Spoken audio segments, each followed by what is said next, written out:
job coach was brought in to assist Joe in the establishment of new tasks, because now he was working independently without a teaching assistant, and we saw that he was capable of really completing additional tasks other than the initial data entry.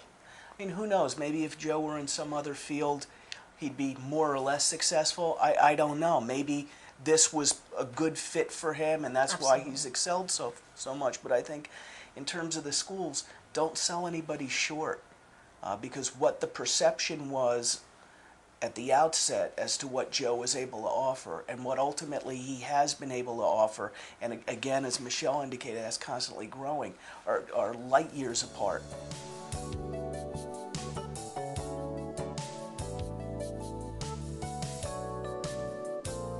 My name is Nathan Campbell, and I live in Poughkeepsie, New York. I'm working at being a line cook.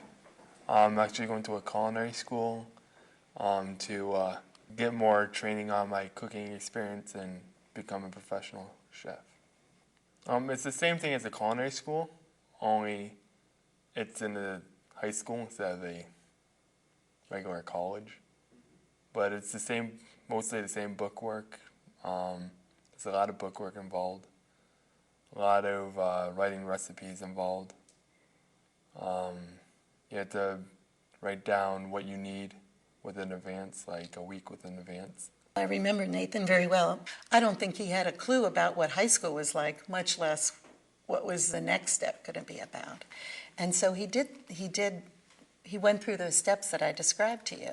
He would go out 2 half days a week as a 9th grader and go to different kinds of work sites and experience a lot of different things. And I think it became real clear to him the things he did not like to do and things that he was kind of interested in. He's a post-grad. He graduated last year, and he opted to come back one more year. He can stay till he's 21, but he's built so much confidence in himself between all of the planning and the things that he's experienced here in the 4 or 5 years that he's been at the high school. He really can't wait to get out there. That's what his brothers and sisters are doing, so he wants to be part of that same pattern, you know, that same plan that they do. He participated in all of the same vocational ladder things that we have for all of the students in our self-contained classes. He did career exploration. He had no idea what he wanted to do. He got involved in some food service stuff, and they found quite a few different placements. Food service in a restaurant called Hobnobbin, which is your typical bar restaurant type of fare, and so he would go there in the early hours before the customers were there, and he would help do some of the food prep. Right now he's working at St. Francis Hospital in their kitchen. What I saw was this sort of lanky, awkward young boy growing to be pretty self-possessed and realizing all these different places he'd been in the community, he was okay.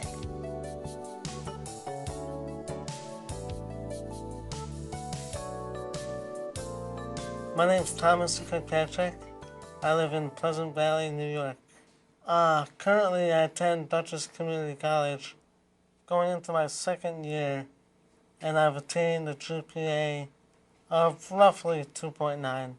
Right now at Dutchess, I'm currently trying to do my liberal arts and just knock out the requirements that I need to take care of, so that when I go to my 4-year school, I could focus on my major. Our job was fairly easy with Tom because Tom came with the assistance that he needed. We provided, you know, the testing accommodations, the easier stuff, so to speak. But in his particular case, the high school did a lot to make sure that things were in place so he could come here. Tom's unique. The majority of students that come that are affiliated with the college in our office primarily have hidden disabilities, so they don't need the extent of services and assistance that Tom needs.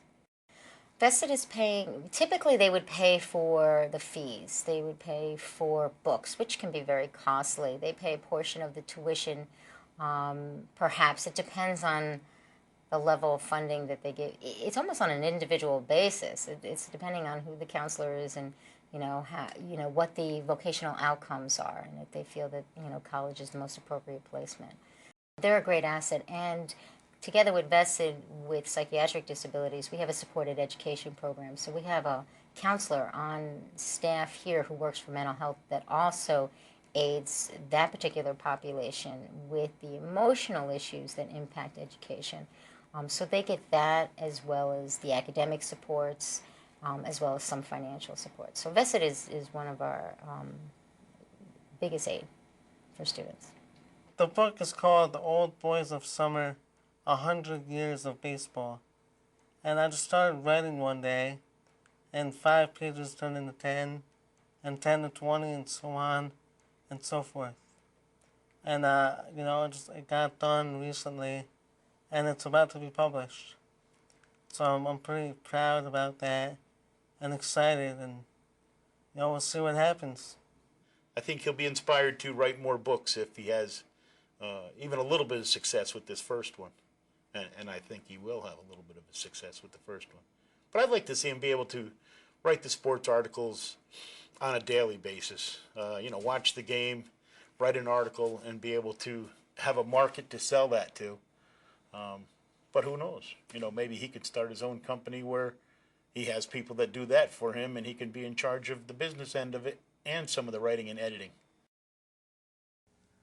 I hope that the stories and insights provided in today's show help you to understand and appreciate the importance of quality transitional services in improving the lives of persons with disabilities. If you have any questions or just want to know more about transition services, please use the information which follows to contact us. And thank you for watching Disability on the Law.